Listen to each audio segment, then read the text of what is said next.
Dr. Nari Kim pressed her palm against the cold memorial wall. The smooth surface felt warm under her touch, but she knew it was just her imagination. Everything felt different now. Everything felt wrong. The wall stretched 20 meters high and 50 meters wide. Names covered every inch of its surface, glowing softly in blue light.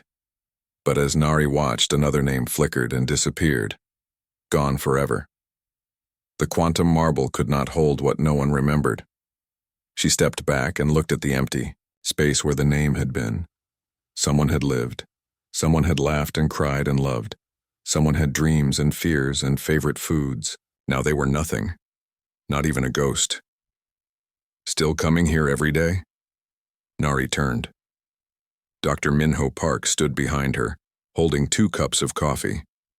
Steam rose from the cups in the cold morning air. His face showed the same tired lines that marked everyone these days. The lines of people who had lost everything but could not remember what they lost. Someone has to, Nari said. She took the coffee and wrapped her fingers around the warm cup. Someone has to witness. Minho sipped his coffee and stared at the wall. Witness what? Empty spaces? Nari, you need to stop this. You need to move. Forward. Move forward. Everyone said that now. The government officials said it. The doctors said it. The other survivors said it. Move forward. Rebuild. Forget what you forgot. Start new lives with new memories.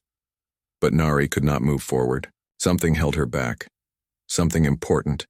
Something that felt like a missing piece of her heart. I remember her laugh, Nari said quietly. Minho sighed.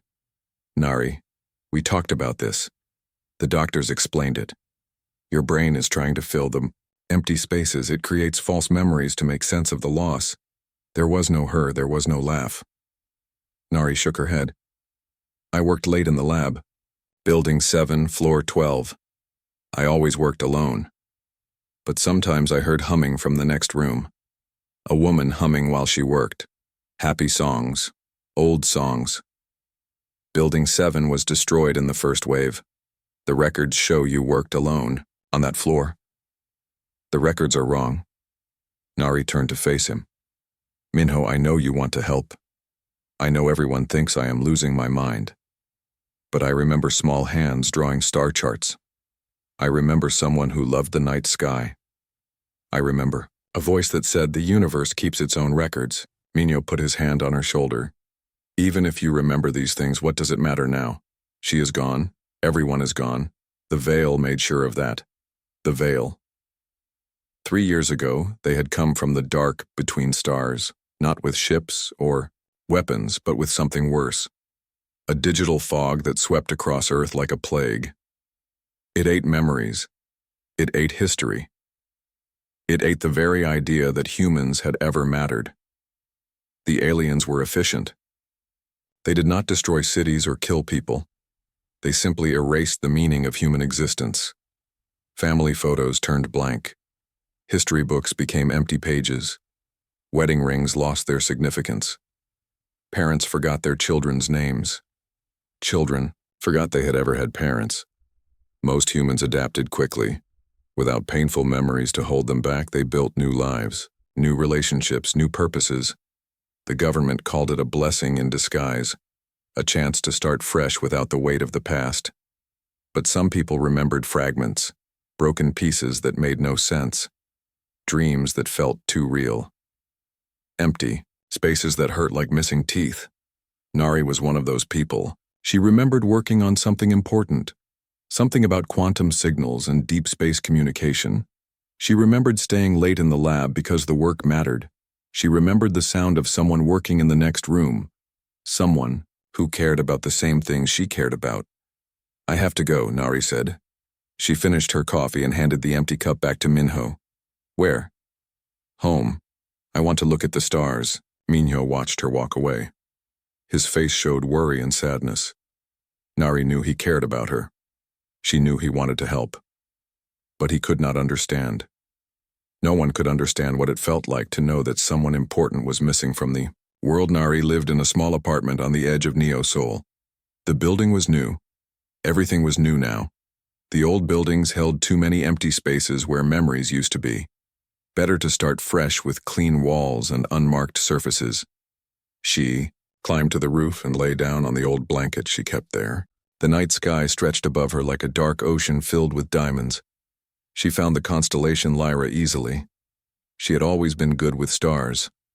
Vega shone bright and steady at the heart of Lyra, 25 light-years away. A blue-white star twice as big as the sun. In astronomy class, they taught that Vega was a standard candle, a reference point that helped measure distances to other stars. But tonight, Vega looked different.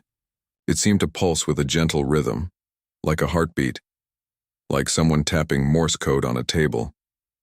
Nari closed her eyes and listened with her whole body. The pulse felt familiar, like a song she used to know, like someone calling her name. Across a great distance, I hear you, she whispered to the star. I do not know who you are, but I hear you. The wind picked up and rustled the blanket around her. In the distance, the city hummed with electric life. People lived and worked and loved without the burden of lost memories.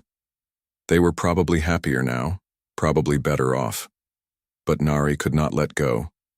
Someone out there in the darkness was calling to her. Someone who remembered what everyone else had forgotten. Someone who refused to let the past die completely. She opened her eyes and looked at Vega again. The star pulsed steady and sure, like a lighthouse in the cosmic dark, like a promise that some things could not be erased. I will find you, Nari said to the star. Whatever they took from us, I will find it. I will remember for both of us. The star seemed to pulse brighter for just a moment. Then it settled back to its normal glow, but Nari felt something she had not felt in 3 years. Hope. Tomorrow she would start looking for answers. Tomorrow she would begin the search for the woman whose laugh still echoed in her dreams. Tomorrow she would prove that love could survive, even when memory failed.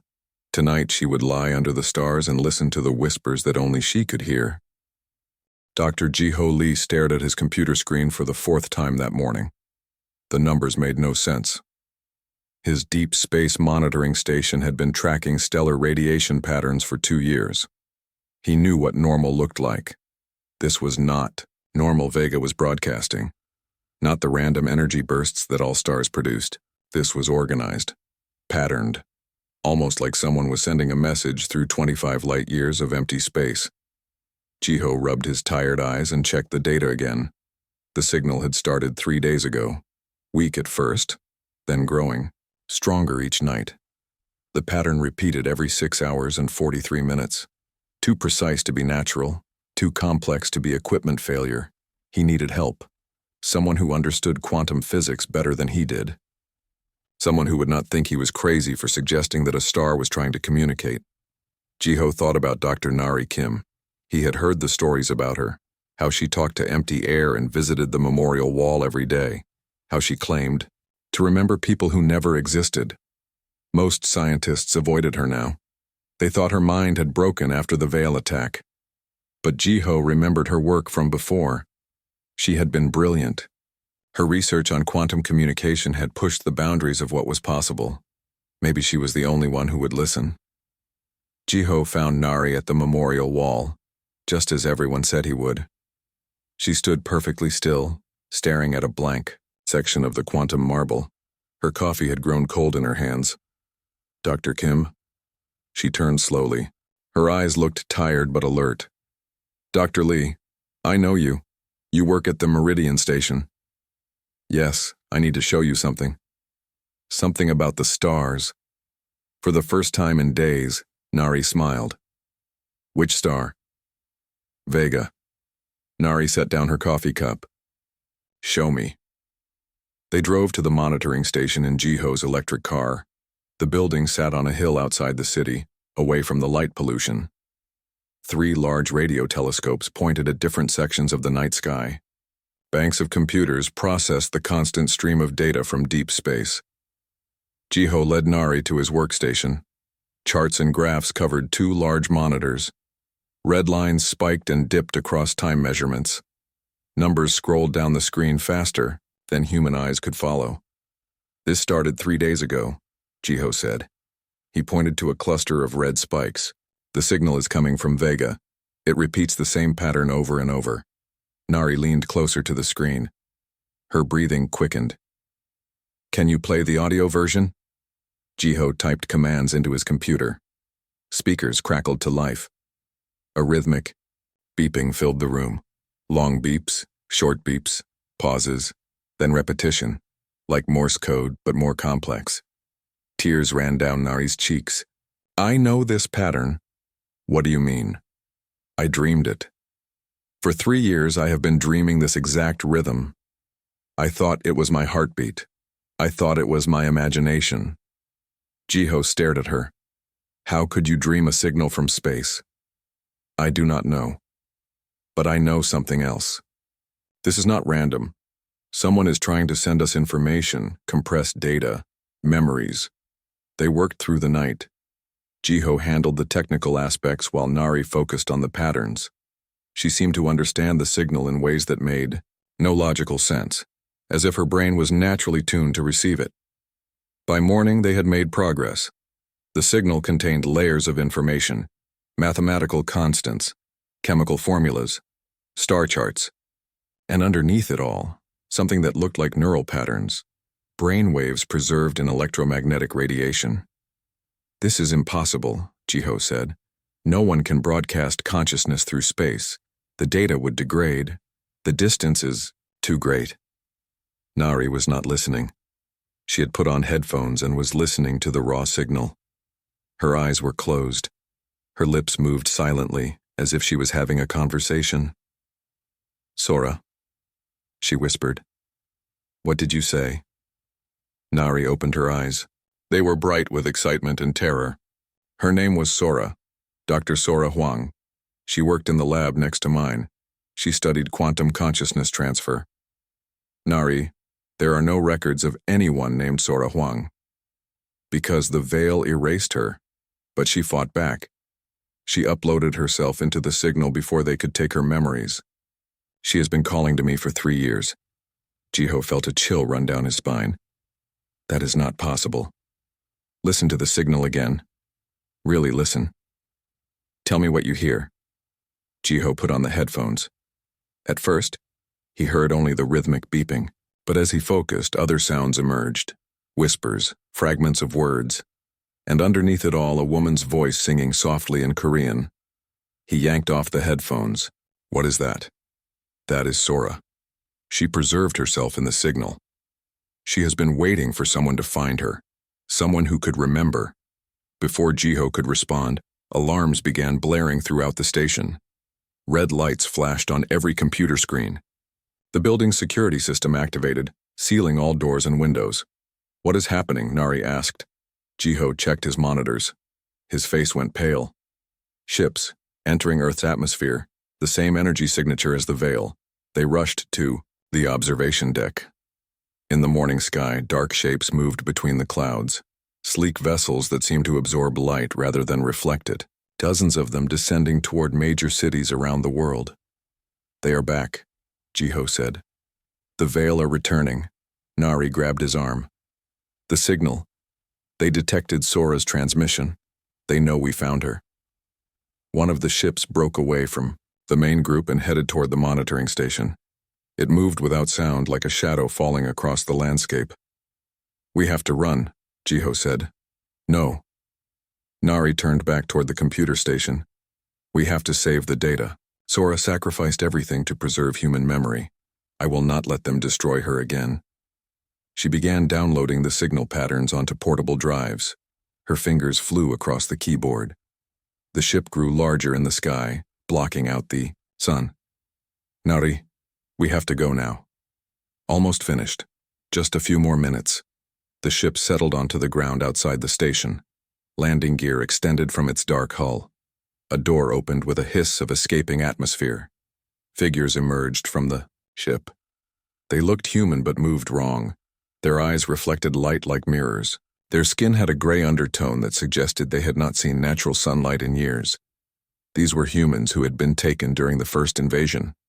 Converted, made into tools for the Veil agenda. Nari grabbed the last data drive as the converted humans reached the station entrance.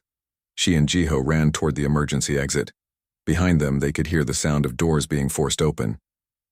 "Dr. Kim," a voice called after them.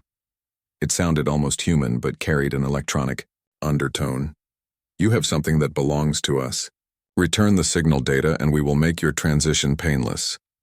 Nari and Jiho reached Jiho's car. The engine started on the first try. They drove away as fast as the electric motor would allow. In the rearview mirror, Nari watched the monitoring station burn. 3 years of research destroyed in minutes. But she had the signal data. She had proof that human consciousness could survive even the Veil's digital plague. Somewhere in the data was Sora's voice, her memories, her love for the human race, and maybe, just maybe, the key to fighting back. Nari and Jiho drove through the empty streets of Neo Seoul. Most people had fled when the Veil ships appeared in the sky. Those who remained stayed hidden in their homes, hoping the aliens would ignore them like last time. But this time felt different. The ships hung lower. Their dark hulls cast shadows over the city even in daylight. They were not here to erase memories. They were here to finish what they started. "Where can we go?" Jiho asked. His knuckles were white on the steering wheel. "I know someone," Nari said. "Someone who might help us decode the signal." They drove to the old industrial district. Most of the buildings had been abandoned after the first invasion. Too many empty spaces where workers used to be. Too many ghost sounds in the machinery. Nari led Jiho to a warehouse that looked completely dead from the outside, but she knew better. She knocked on a hidden door using a specific pattern. 3 short, 2 long, 3 short. The door opened. A young woman peered out. She had short black hair and suspicious eyes. Scars marked her hands and arms, burns from working with dangerous electronics. "Dr. Kim, I wondered when you would come." "Hello, Hyun. We need your help." Hyun Kim stepped aside to let them enter. The warehouse was filled with salvaged equipment, computers, radio transmitters, quantum processors, all the technology the resistance movement needed to fight back against alien occupation. "You picked a bad day to visit," Hyun said. "The Veil are hunting for someone. They are checking every building, every person. They seem very angry about something." Nari held up the data drives. "We found what they are looking for," she explained. About the signal from Vega. About Sora's preserved consciousness. About the proof that human memories could not be completely destroyed. Hyun listened without interruption. When Nari finished, she was quiet for a long moment. "Show me," she said finally. They connected the drives to Hyun's most powerful computer system. The signal data filled multiple screens, waves of information flowing like digital rivers, numbers and patterns that hurt to look at for too long. Hyun worked with practiced skill. Her fingers danced across multiple keyboards at once. She had learned to interface with quantum systems in ways that the Veil could not track or interrupt. "This is incredible," she said after an hour of analysis. "The signal contains compressed consciousness data. Someone uploaded their entire mind into electromagnetic waves and broadcast it through space." "Dr. Sora Huang," Nari said. "My research partner. The Veil erased all records of her, but she saved herself in the stars. More than that." Hyun pointed to flowing data on her screens. "She saved other people too. Look at these neural patterns. These are memory fragments from multiple humans. She created a backup of human consciousness before the Veil could destroy it." Jiho leaned closer to the monitors. "How many people?" "Thousands. Maybe tens of thousands. Every person she could reach. Before the dissolution event." Hyun's voice filled with excitement. "Do you understand what this means? We can restore them. We can bring back everyone we lost." Nari felt her heart racing. "How?" "The same technology Sora used to upload consciousness can be reversed. We can download the preserved minds back into living brains. We can undo what the Veil did to us." But even as she spoke, Hyun's expression darkened. "There is a problem. The signal is degrading. 3 years in space have weakened the data structure. We are losing information faster than we can process it. How long do we have? Days. Maybe hours. And that is, if the Veil do not find us first. As if summoned by her words, explosions echoed through the city. The warehouse shook. Dust fell from the ceiling. Through the windows they could see Veil ships firing energy weapons at buildings across the district. They are getting closer, Jiho said. Hyun began shutting down her equipment. We have to move the data, find somewhere safe to continue the work. Wait. Nari put her hand on Hyun's arm. Let me try something first. She sat down at the main console and put on the neural interface headset. The quantum processors hummed to life around her. Data flowed across her vision like falling stars. Nari, what are you doing? Talking to her. Sora is still in there, still conscious. I can feel her. Nari closed her eyes and reached out with her mind. The signal responded. Information streams reorganized themselves. The degraded data began to repair itself as if guided by an invisible hand, and then she heard it. Clear as if someone was sitting next to her. Nari, you found me. Sora's voice filled her thoughts, warm and familiar and heartbreakingly real. I have been waiting so long, calling to you every night. I knew you would remember. Sora, we need your help. The Veil are back. They want to destroy what you saved. I know, I can see their ships through the quantum field. But Nari, there is something you must understand. The consciousness transfer process is not perfect. To download all the preserved minds, to restore what we lost, someone must take my place. What do you mean? Someone must merge with the stellar preservation system, become the guardian of human memory, guide the restoration process from within the quantum field. Nari felt cold understanding wash over her. You want me to upload my consciousness into the signal? Not just upload. Merge. Become one with the preserved data. Help me shepherd our people back to life. The warehouse shook again. Closer explosions, the sound of boots marching in formation outside. They are here, Hyun whispered. Nari could hear Veil soldiers surrounding the building.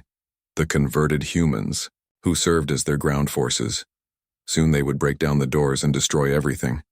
I have to decide now, Nari said to Sora. Yes, but know this. If you join me, you will not be alone. We will be together among the stars, guardians of human memory, keepers of everything that matters. Nari looked at Jiho and Hyun, two of the few humans left who still remembered that something important had been lost. Two people who were willing to fight for the truth even when the whole world had forgotten. If I do this, can you save them? Can you restore everyone? Yes. Together we can undo the Veil's work. We can give humanity back its soul. The doors exploded, inward. Veil soldiers poured into the warehouse. Their mirror eyes reflected the glow from the computer screens, their weapons charged with alien energy. Dr. Kim, their leader said in that strange electronic voice, step away from the equipment. The signal belongs to us now. Nari stood up slowly. The neural interface was still connected to her head. She could feel Sora's presence waiting at the edge of her consciousness. No, she said. It belongs to humanity. She activated the consciousness transfer protocol. The world exploded into light and sensation. Nari felt her mind expanding beyond the boundaries of her skull, beyond the limits of flesh and bone. She rose up through layers of data and memory, guided by Sora's loving presence. Behind her, her body collapsed, but her consciousness soared free, joining with the stellar signal that had been calling to her for 3 years. The Veil soldiers fired their weapons at the equipment, but it was too late. The transfer was complete. 25 light-years away, Vega pulsed with new intensity. 2 minds had become one. 2 guardians united in purpose. The restoration could begin. Nari opened her eyes and found herself floating in space. She was still herself, but also more than herself. Her consciousness existed as patterns of light and energy. Around her, stars burned like distant campfires. The Milky Way stretched in all directions. a river of light flowing through cosmic darkness. And beside her, warm and real and smiling, was Sora. "Welcome home," Sora said. Her voice carried through space without sound. "How do you feel?" Nari looked at her hands. They were made of starlight now, solid but glowing, real but transformed, strange, different, but still me. "That is good. We will need to stay ourselves for what comes next." Sora pointed toward Earth. The blue-green planet hung in space like a jewel, but around it, dark ships moved in attack formation, hundreds of them now, the full Veil invasion fleet. "They brought everything," Sora said. "They are not taking any chances this time. What about the people we saved? The consciousness data? Safe, stored in quantum patterns throughout the stellar network, but we need living hosts to restore them. Human brains that can accept the downloaded memories." Nari felt a chill that had nothing to do with the cold of space. "The Veil are targeting the survivors." "Yes. They learned from their mistake 3 years ago. This time they will not just erase memories. They will eliminate humanity completely." On Earth, the invasion had begun in earnest. Veil ships descended on every major city. Energy weapons carved through buildings like knives through paper. But this was not random destruction. It was surgical, precise. They were hunting specific targets. Nari could see the battle through quantum sensors scattered across the planet. In Neo-Sol, Jiho and Hyun had escaped the warehouse. They were running through abandoned streets carrying salvaged equipment. Behind them, converted humans tracked their every move. "We have to help them," Nari said. "We will. But first you need to understand our limitations. We exist as consciousness patterns in the stellar network. We can process information. We can communicate through quantum signals. But we cannot take direct action in the physical world." "Then how do we fight back?" Sora smiled. "We give humanity the tools they need to fight for themselves." She gestured toward Vega. The star pulsed with new intensity. Streams of data flowed outward from its core, racing toward Earth at the speed of light. The consciousness backup was only the beginning, Sora explained. "For 3 years I have been preparing, learning, growing stronger. The stellar network is vast, Nari. Stars talk to each other across the galaxy. They share information, they remember everything." "What kind of information?" "Weaknesses. The Veil have conquered many worlds, but they have also lost battles. Other species have found ways to resist them, ways to fight back." The data streams reached Earth and began integrating with human technology. In the resistance warehouse, Hyun's computers suddenly came alive with new information. Weapons designs, shield frequencies, battle tactics that had worked against Veil, forces on distant worlds. But the Veil had detected the incoming data. Their ships began targeting communication satellites, radio towers, anything that could receive the stellar transmissions. "They are trying to cut off the signal," Nari observed. "Yes, and they are succeeding. We need ground-based receivers to maintain the connection, people who can interface with the quantum network directly." On Earth, Jiho had reached the university district. The old physics building still stood, though most of its windows were broken. He and Hyun dragged their equipment into the abandoned laboratory where Nari used to work. "This is where she spent her final days," Jiho said as they set up the receivers. "Before the first invasion. She was working on something important." Hyun connected the quantum processors to the building's power grid. "Whatever she was working on, I hope it can help us now." The receivers came online. Immediately, data began flowing from Vega. Not just weapons and tactics, but something more profound. Memory patterns, consciousness fragments, the preserved minds of humans who had been lost to the Veil's digital plague. "My God," Hyun whispered. "There are so many of them." Jiho stared at the scrolling data. Names, faces, lives that had been erased from the world but preserved in starlight. "Can we bring them back?" "I think so. But we need volunteers. People willing to accept the downloaded consciousness into their own minds. It is dangerous. The human brain was not designed to hold 2 sets of memories." Outside, Veil ships continued, their systematic destruction. But now human resistance cells were fighting back with new weapons. Energy shields that could deflect alien beams. quantum disruptors that confuse their targeting systems. Knowledge gained from 100 conquered worlds. The battle was far from over, but for the first time in 3 years, humanity had hope.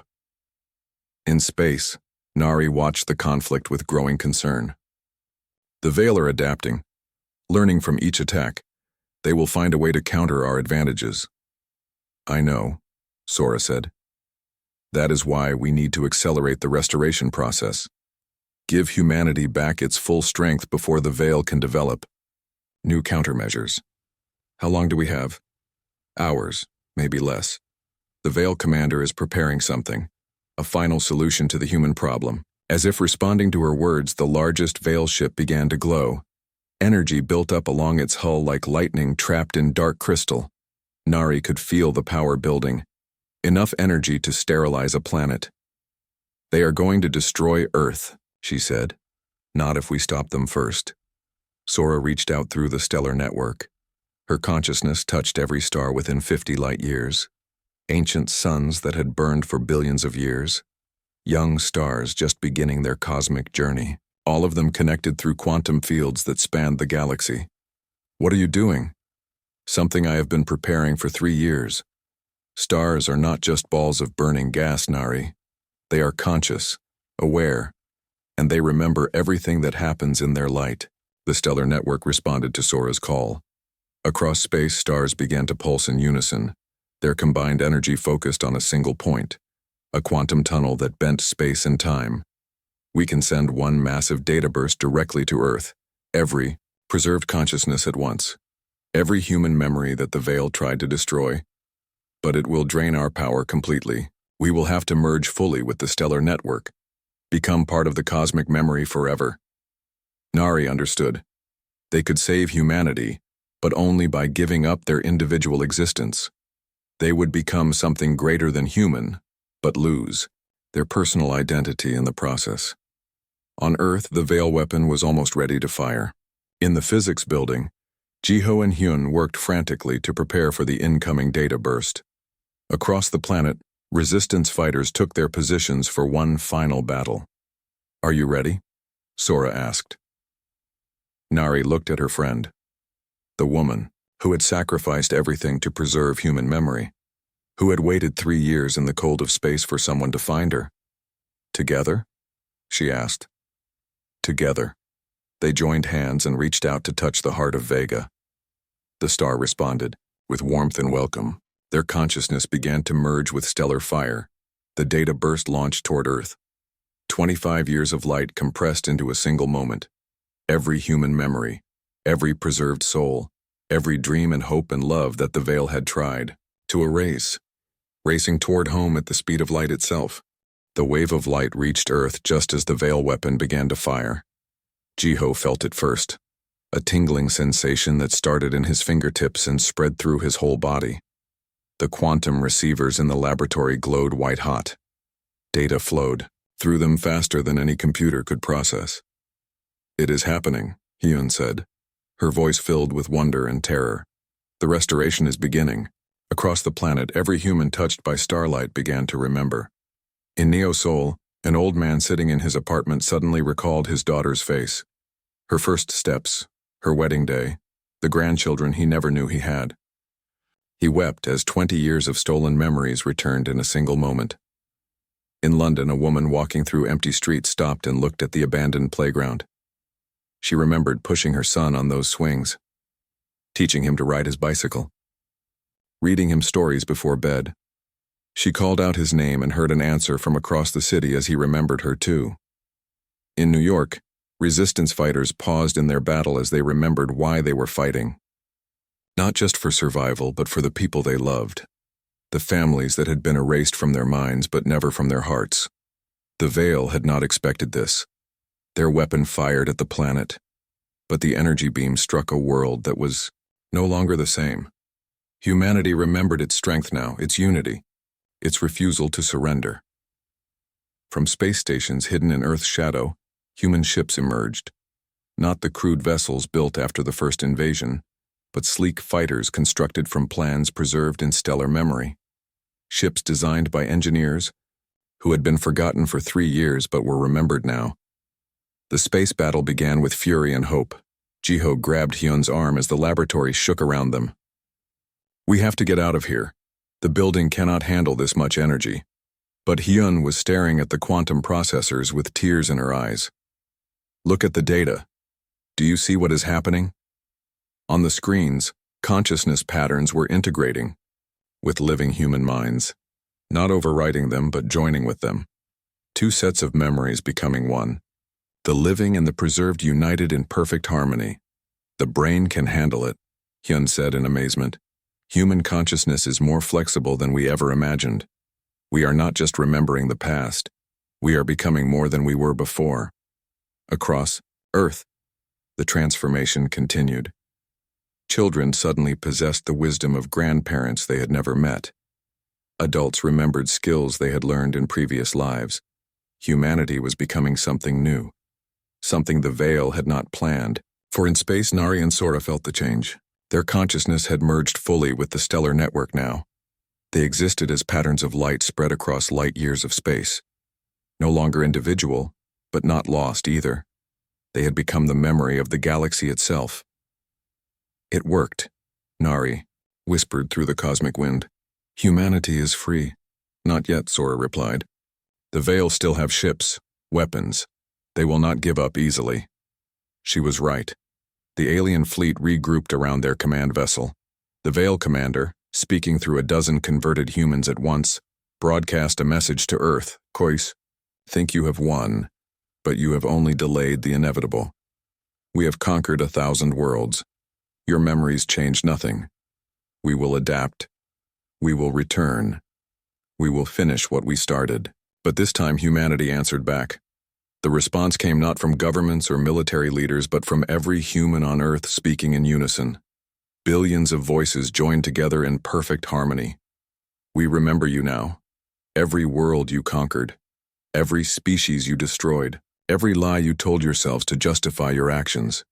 The stars recorded it all, and the stars remember everything." The Veil ships began to retreat, but humanity was not finished. From observatories around the world, quantum transmitters came online. The same technology that had preserved human consciousness now carried a different message. The truth about the Veil. Their crimes against countless species.